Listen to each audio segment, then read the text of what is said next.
আমি চৈতালি আজকে আপনাদের সাথে হাজির হয়েছি রথযাত্রা স্পেশাল একটা মিষ্টি নিয়ে। এই মিষ্টিটা বানাতে যেমন সহজ, খেতে খুবই সুস্বাদু। আমার কাছে খেজুর গুড় রাখা ছিল, আমি সেই খেজুর গুড়ের পাটালি কিছুটা নিয়ে গরম জলে ভিজিয়ে নিচ্ছি। আপনাদের কাছে যেরকম গুড় থাকবে সেটা দিয়ে আপনারা এই রেসিপিটা করতে পারবেন। একটা বাটিতে 1.5 কাপ আটা, 1 কাপ চালের গুঁড়ি মিশিয়ে নিচ্ছি।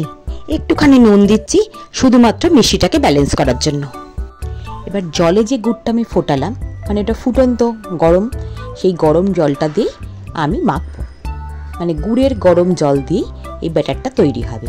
তারপরে যদি আরেকটু জল লাগে তখন আমি এমনি নর্মাল গরম জল করে রেখেছি সেইটা দেব।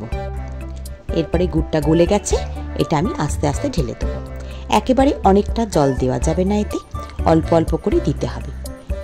ব্যাটারটা বেশি পাতলা হয়ে গেলে এটা করা যাবে না। এটাকে বলে গুড় পিঠে বা আমরা বলতে পারি আটা চালের মালপোয়া। এটাকে আমরা গুড় পিঠে বলি, কিন্তু বাংলাদেশে আবার এটাকে পোয়া পিঠা বা তেলের পিঠাও বলে। আমি আরেকটু গরম জল দিলাম, এবার দেখি কতটা মাখা যায়। কিন্তু দেখে মনে হচ্ছে মাখা যাবে না। আমার কাছে একটু ঈষদুষ্ণ গরম জল কড়াই ছিল, সেইটা দিয়ে আস্তে আস্তে মেখে নেব। আর খুন্তি দিয়ে মাখা যাবে না, এবার হাত লাগাতে হবে। হাতে করে ভালো করে মিশ্রণটাকে মিশিয়ে নিতে হবে, যাতে সব উপকরণ সুন্দরভাবে মিশে যায়। আর গুড়ে এখন মিষ্টতা খুবই কম, সেই জন্য পুরো গুড়ে হবে না, এতে একটু চিনিও কিন্তু মেশাতে হবে। আগে জিনিসটা প্রথম মেখে নিই, তারপরে যতটা চিনি লাগবে সেটা দেব। আর এটাকে যত বেশি ফেটানো হবে তত এটা নরম হবে এবং একটা জালি জালি, মানে ধোসার যেমন ফুটো ফুটো ওপরটা হয় ঠিক সেরকম হবে। এখানে 6 চামচ চিনি দিয়েছি, খুব বড় চামচ নয়, মিডিয়াম সাইজের চামচে 6 চামচ চিনি দিয়েছি।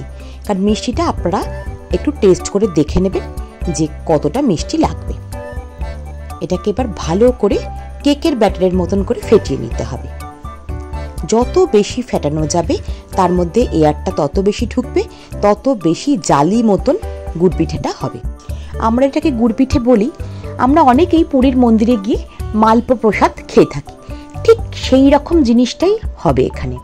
আমি পুরীর মন্দিরের মালপো প্রসাদের রেসিপিটা সঠিক বলতে পারবো না, কিন্তু অনেকের সাথে কথা বলে দেখেছি ওই মালপো প্রসাদ আর আমাদের গুড় পিঠেটা একই রেসিপি। তাই এটা আজকে বানাচ্ছি।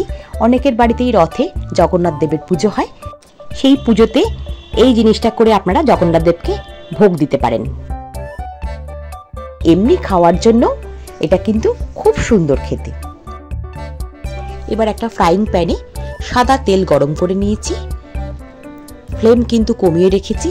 এবার হাতায় করে অল্প অল্প মালপো যেরকম করে ঠিক সেরকম ভাবে দিয়ে দেবো।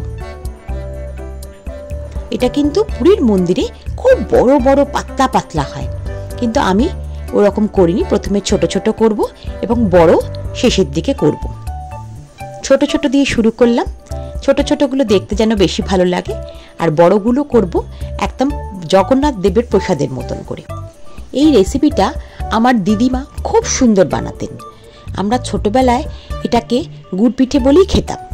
পরবর্তীকালে আমি যখন পুরীতে যাই এবং যখন পুরীতে মালপো প্রসাদটা হাতে পেয়েছি, তখন দেখেছি আমার দিদিমার গুড় পিঠে আর জগন্নাথ দেবের মালপো ভোগ একই রকম।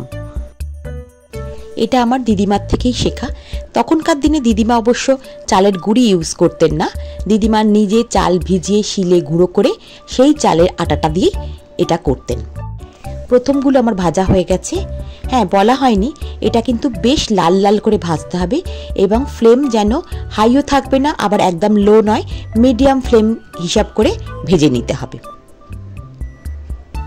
ঠিক এরকম জালি হবে, দেখা যাচ্ছে কি ফুটো ফুটো ফুটো ফুটো, তবেই কিন্তু জিনিসটা ঠিক ঠিক হবে।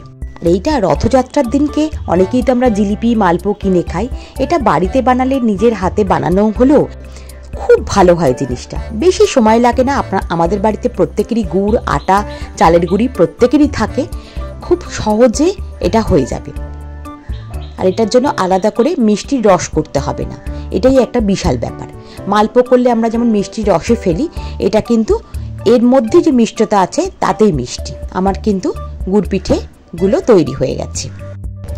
আপনারা এটা চাইলে পুরো ঘিতেও করতে পারেন। তাহলে এই আটা চালের মালপো বা গুড় পিঠে এরকমভাবে বাড়িতে একবার বানিয়ে দেখবেন, সত্যি সুন্দর খেতে হয়। তাহলে রথযাত্রার আগে এটা শেয়ার করে দিলাম। আশা করি আপনারা রথযাত্রার দিনকে এটা বানাবেন। ভালো লাগলে একটা লাইক করে দেবেন। আপনারা ভালো থাকবেন, সুস্থ থাকবেন, রথযাত্রায় অনেক আনন্দ করবেন, মজা করবেন। আমার এই রেসিপিটা বানালে অতি অবশ্যই জানাবেন। আমার ভিডিওটা ভালো লাগলে একটা লাইক করে দেবেন। আপনি যদি আমার চ্যানেলে নতুন হন একটা সাবস্ক্রাইব করে দেবেন। আজকের ভিডিওটা তাহলে এখানেই শেষ করছি। আপনারা ভালো থাকবেন, সুস্থ থাকবেন। আমি আসবো আবার নতুন কিছু নিয়ে অন্যদিন।